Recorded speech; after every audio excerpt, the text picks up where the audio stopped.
আসসালামু আলাইকুম। এইচএসসি ২৬ ব্যাচের শিক্ষার্থীরা, আশা করছি এইচএসসি পরীক্ষার জন্য তোমরা ইতিমধ্যে সিরিয়াস হয়ে গেছো এবং এইচএসসি পরীক্ষার যেহেতু খুব বেশি সময় বাকি নেই এবং ফিজিক্সে আছে আমাদের টোটাল ২১টা চ্যাপ্টার। এই ২১টা চ্যাপ্টার থেকে সিকিউ আনসার করা, আমরা আজকে বেসিক্যালি সিকিউ নিয়ে আলোচনা করব, পরবর্তী একটা ভিডিওতে এমসিকিউ নিয়ে আলোচনা করব। তো সিকিউতে যদি কোনো টপিকে তুমি খুব ভালো করতে চাও তাহলে কিন্তু তোমার ১০০% প্রিপারেশন রাখার দরকার নাই। তুমি ৮টার মধ্যে ৫টা সিকিউ আনসার করবা। তো যে 5টা আছে ওই 5টা যদি ঠিক মতো পড়ো, ওখানেই তো আমি ফুল মার্ক পাওয়া পসিবল। সো এক্স্যাক্টলি কোনো চ্যাপ্টার যদি তুমি খুব ভালো মতো ওয়াইজলি সিলেক্ট করতে পারো যে কোন কোন চ্যাপ্টার পড়লে আমরা ফুল 5টা সিকিউ আনসার করতে পারবো, তখন তুমি দেখবা যে তোমার এইচএসসি পরীক্ষার জন্য প্রিপারেশনটা গুছিয়ে গেছে। সো কোনো চ্যাপ্টার একদম অবহেলা করে সব কিছু বাদ দিয়ে দিবা এরকম বলতেছি না, বাট যদি তোমার কাছে ওয়ে না থাকে তাহলে কি কি চ্যাপ্টার তুমি সিলেক্ট করলে হয়তো এইচএসসি পরীক্ষায় একটা ভালোভাবে ফুল মার্কস আনসার করে আসতে পারবা, সেটা নিয়ে কথা বলবো আমরা আজকের ভিডিওতে। ওকে, তো ফিজিক্স ফার্স্ট পেপারের ক্ষেত্রে চ্যাপ্টার আছে টোটাল 10টা।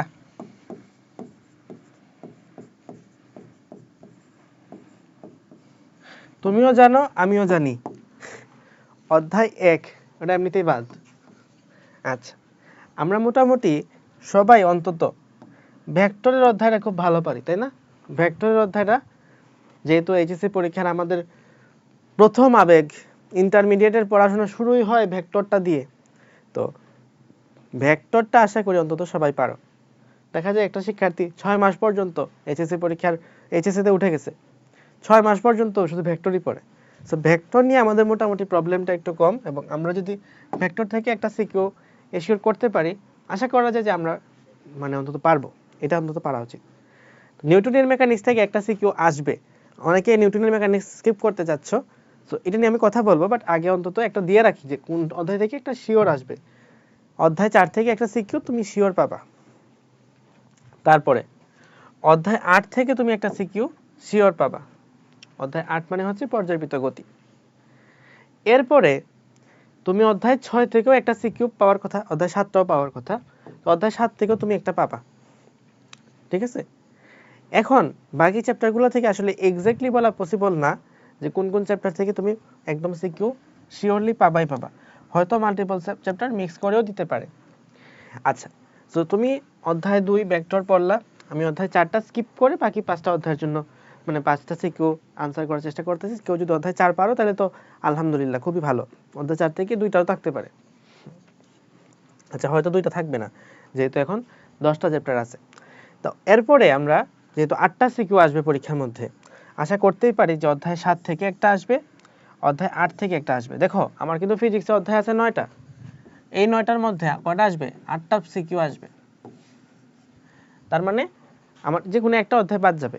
এতগুলো অধ্যায়ের মধ্যে এক্স্যাক্টলি কোন অধ্যায় থেকে বাদ যাবে বলা একটু টাফ, তবে তরঙ্গ থেকে বাদ একটু পড়তেই পারে, কারণ অধ্যায় 8 আর 9 মিলাইয়া হচ্ছে, ধরো 9 এর বেসিকটা কাজে লাগে, 8টাতে কিছুটা ইমপ্লিমেন্ট করা যেতে পারে, কিন্তু অধ্যায় 9 থেকে সিকিউ আসার সম্ভাবনা একটু কম। তো আমি যদি হিসাব করি, তুমি অধ্যায় 7, 8, অধ্যায় 10, অধ্যায় 5, অধ্যায় 6, অধ্যায় 3, এই সবগুলো অধ্যায় থেকে তুমি যে কোনো অধ্যায় সিকিউ পাবা, অধ্যায় 4এও তুমি সিকিউ পাবা। তো তুমি যদি এক্স্যাক্টলি টার্গেট করো যে ভাই আমি হচ্ছে আনসার করতে চাই টোটাল 5টা সিকিউ নিউটনের মেকানিক্স ছাড়া, আমার আসলে কোন কোন চ্যাপ্টারকে ফোকাস দেওয়া উচিত, তুমি এখানে অধ্যায় 6কেও ফোকাস দিবা, অধ্যায় 10কেও ফোকাস দিবা।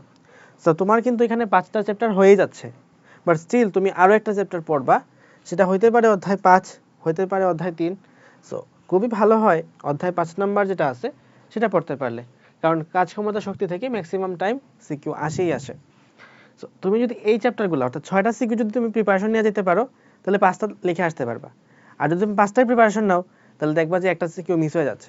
দ্যাটস ওয়াই এই 6টা সিকিউর জন্য প্রিপারেশন নাও, বাকি এখান থেকে তুমি 5টা সিকিউ আনসার করতে পারবা। তাহলে নিউটনের মেকানিক্স তুমি স্কিপ করেও কিন্তু এইচএসসি পরীক্ষায় আশা করা যায় যে সিকিউতে অন্তত ভালো কিছু করে আসতে পারবা, ঠিক আছে? তো অধ্যায় 9টা আমি বাদ দিলাম, অধ্যায় 1টা বাদ দিলাম, তবে অধ্যায় 9-এর কনসেপ্টটা অধ্যায় 8-এর সাথে মার্জ করে কিছু একটা দিতে পারে, ঠিক আছে? এই জন্যই তোমাকে আমি 6টা অধ্যায়ের অপশন দিয়ে দিয়েছি, এই 6টা থেকে হয়তো তুমি মিনিমাম 5টা হইলেও তো আনসার করে দিয়ে আসতে পারবা নাকি? আশা করা যায়। তো অধ্যায় ফার্স্ট পেপার ফিজিক্সের ফার্স্ট পেপারটা আমরা আনসার করতে পারবো খুব ভালো মতো। এরপরে আসি ফিজিক্স সেকেন্ড পেপারের ক্ষেত্রে। ফিজিক্স সেকেন্ড পেপার, এখানে আছে আমাদের অধ্যায় 11টা, 6, 7, 8, 9, 10 এবং 11। এখানে আমাদের যে 11টা অধ্যায় আছে এর মধ্যে তুমিও জানো আমিও জানি অধ্যায় 11 আসলে অধ্যায় 11 বলতে কিছু নাই, ঠিক আছে? 10টা চ্যাপ্টারই আছে। এই 10টা চ্যাপ্টারের মধ্যে আমাদের ভালো চ্যাপ্টার, মানে ধরো অনেক ডিটেইলসে পড়তে হয় বা পড়তে অনেক সময় লাগে, এরকম চ্যাপ্টার কি কি আছে? অধ্যায় 1 পড়তে অনেক সময় লাগে, 2 পড়তে সময় লাগে, 3 পড়তে সময় লাগে, 4 পড়তে সময় লাগে, 5 পড়তে অতটা সময় লাগে না, 6 পড়তে সময় লাগে, 7 পড়তে সময় লাগে, 8 পড়তে ততটা সময় লাগে না, তারপর ধরলাম। এই চ্যাপ্টারগুলো পড়তে আমাদের সময় লাগে এবং তুমি মোটামুটি শিওর থাকবা যে আমাদের তাপগতিবিদ্যা থেকে সিকিউ আসবে না এমনটা কখনোই হবে না। এইচএসসি পরীক্ষায় তাপগতিবিদ্যা থেকে তুমি একটা সিকিউ পাবা 100%। ওকে, এরপরে দেখো আমাদের অধ্যায় আছে কয়টা? 10টা। 10টা থেকে কয়টা আসতে হবে? 8টা আসতে হবে। সম্ভবত অধ্যায় 9 এবং 10 যে কোনো অধ্যায় থেকে একটা মিসিং থাকবে, ঠিক আছে? তো এগুলো অধ্যায় পড়তে খুব একটা সময় লাগে না, তুমি চাইলে একবার দেখে নিতে পারো। এই অধ্যায় থেকে প্রশ্ন আসলে তো ভালোই, এখান থেকে ইজিলি পাওয়া সম্ভব, কারণ এগুলো থেকে মার্ক তোলা সহজ। সম্ভবত অধ্যায় 10 থেকে মিস পড়তে পারে, ঠিক আছে? আচ্ছা, আমরা যদি সিরিয়ালি আগাই, অনেকের ক্ষেত্রে স্থির তড়িৎটা অনেক বেশি ডিফিকাল্ট লাগে, ইভেন চলতড়িৎও কেউ কেউ অনেক বেশি ডিফিকাল্ট মনে করো। চলতড়িৎ আসলে ইজি হয় ম্যাক্সিমাম টাইমে, বাট কেউ যদি তড়িৎটা একদম স্কিপ করতে চাও তো তখন তোমাকে এগুলা পড়তে হবে। দেখা যায় যে তড়িৎ পারে না সে আবার চুম্বকটাও ভালো মতো পারে না, এই জন্য চেষ্টা করবা যে চলতড়িৎটা অন্তত ভালো মতো পড়ে রাখার। তাহলে চলতড়িৎ যদি পড়তে পারো তুমি হয়তো এখান থেকে আরো একটা সিকিউ পেয়ে যাবা, ঠিক আছে? এরপরে তুমি এখানে অধ্যায় 8 নাম্বার অধ্যায় যেটা আছে আধুনিক পদার্থবিজ্ঞান, অধ্যায়টা কিন্তু ছোট আছে, তো তুমি এখান থেকে আরেকটা সিকিউ পেয়ে যাবে। নেক্সট, আমার এখানে চুম্বকটা কেউ কেউ আছে যে চুম্বকটা অনেক বেশি ভয় পায়, কেউ আছে স্থির তড়িৎটা অনেক বেশি ভয় পায়। তো যে স্থির তড়িৎ ভয় পাও সে চুম্বক দাগাইতে লিখতে হবে, আর যে চুম্বক ভয় পাও সে স্থির তড়িৎ করতে হবে, যে কোনো একটা। এখন তোমার যদি প্রিপারেশন ওই রকম আপ টু দ্য মার্ক না থাকে, অনেকে দেখা যায় চুম্বকও ভয় পায় তড়িৎও ভয় পায়, তার ক্ষেত্রে আসলে করণীয় কি? তার ক্ষেত্রে যাইতে হবে লাইটে, আলোতে যাইতে হবে। অধ্যায় 7টা ভালো মতো পারতে হবে, অধ্যায় 6 এবং অধ্যায় 7 মিক্স করে দিতে পারে, অধ্যায় 6 এবং 7 থেকে দুইটা আলাদা আলাদা সিকিউ আসতে পারে। আচ্ছা, তো আমি ইতিমধ্যে কিন্তু 4টা সিকিউ আনসার করার মতো প্রিপারেশন নিতে পারছি। এরপরে ভাই আমি কি করব? তুমি এখানে দেখতে হবে যে জ্যামিতিক আলোক বিজ্ঞান দিবা, মানে এই যে 4, 5, 6, এই 4, 5, 6 থেকে দুইটা সিকিউ তো থাকবে 100%। সেখান থেকে যদি একটা সিকিউ আনসার করার চিন্তা করো তাহলে খুবই ভালো হয়, অথবা তুমি সিকিউতে স্থির তড়িতে চলে যাবা। মানে এই চ্যাপ্টারগুলো তুমি পড়বা কিন্তু ভরসা করার সুযোগ নাই যে অধ্যায় থেকে দিবেই এরকমটা ভরসা করাটা একটু ডিফিকাল্ট, ঠিক আছে? অধ্যায় 9 থেকে দেওয়ার কথা, আর না দিলে তো কিছু করার নাই। এগুলো হচ্ছে ছোট ছোট চ্যাপ্টার, পড়তে বেশি সময় লাগে না, একদিন পড়লে এক চ্যাপ্টার শেষ, একদিনও লাগে না, আমি প্র্যাকটিস সহ বললাম। তো এখন এগুলোর মধ্যে আমার কিন্তু ইতিমধ্যে 4টা চ্যাপ্টার হয়ে গেছে। স্থির তড়িৎ, এখানে আছে আমাদের চুম্বকের 2 অধ্যায় আর আলো। এখন তুমি চিন্তা করবা যে তুমি স্থির তড়িৎ বেশি ভয় পাও নাকি চুম্বক বেশি ভয় পাও নাকি আলো বেশি ভয় পাও। বেশিরভাগ ক্ষেত্রে দেখা যায় স্টুডেন্টরা স্থির তড়িৎটা বেশি ভয় পায়, মানে আমি অন্তত দেখছি। এরপরে সেকেন্ডলি চুম্বকটা ভয় পায়, তারপরে আলোটা মোটামুটি তাও চলে। তো জ্যামিতিক আলোক বিজ্ঞানটা তোমরা চাইলে শেষ করতে পারো।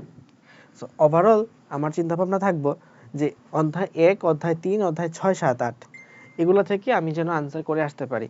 আর অধ্যায় 9, 10 কিন্তু অবশ্যই পরে রাখবা, তবে এখান থেকে এক্স্যাক্টলি তুমি যে একদম ফুল সিকিউ পাবা কিনা এটা বলাটা একটু ডিফিকাল্ট, ঠিক আছে? এমনও হইতে পারে প্রথম 8 অধ্যায় থেকে 8টা দিয়ে দিল, অথবা নবম অধ্যায় কোনো একটা অধ্যায়ের ধরো স্থির তড়িতের নিচে একটা পোর্শন ঘ নাম্বারে বা খ নাম্বারে ঢুকাই দিল, অথবা 7 নাম্বার অধ্যায় বা 8 নাম্বার অধ্যায়ের সাথে খ নাম্বার হিসেবে ঢুকাই দিল বা ঘ নাম্বার হিসেবে ঢুকাই দিল। সো এভাবে কিন্তু ঝামেলা একটু হইতেই পারে।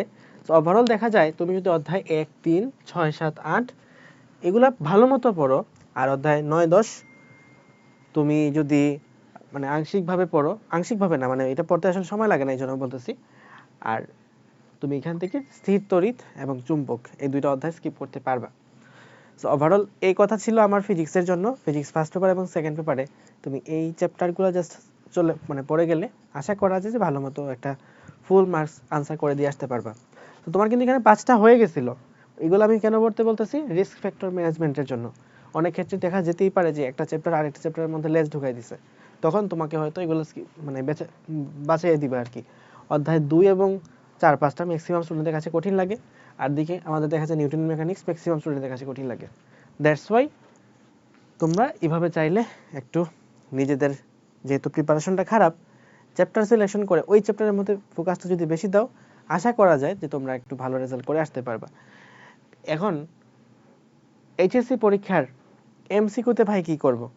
এইচএসসি পরীক্ষার এমসিকিউর জন্য স্পেসিফিক্যালি আমি আরেকটা ভিডিও বানাবো, বাট তোমাদের জন্য বলে রাখি যারা এই ভিডিও দেখতেছো, আমাদের এর যিনি ইউটিউব চ্যানেলে দেখবা যে তোমরা HSC physics one shot MCQ নামে একটা সিরিজ আছে।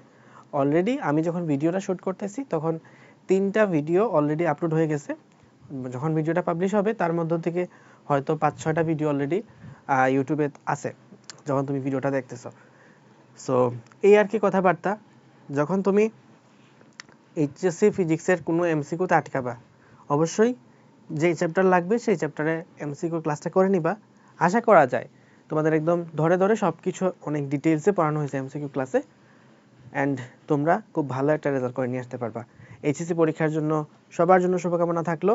নেক্সটে তোমরা আসলে কেমন গাইডলাইন এক্সপেক্ট করো কমেন্টে জানাতে পারো, আর এইচএসসি পরীক্ষার প্রিপারেশনটা কেমন আছে এখন এই মুহূর্তে সেটাও তোমরা কমেন্ট করতে পারো। আল্লাহ হাফেজ সবাইকে, আসসালামু আলাইকুম।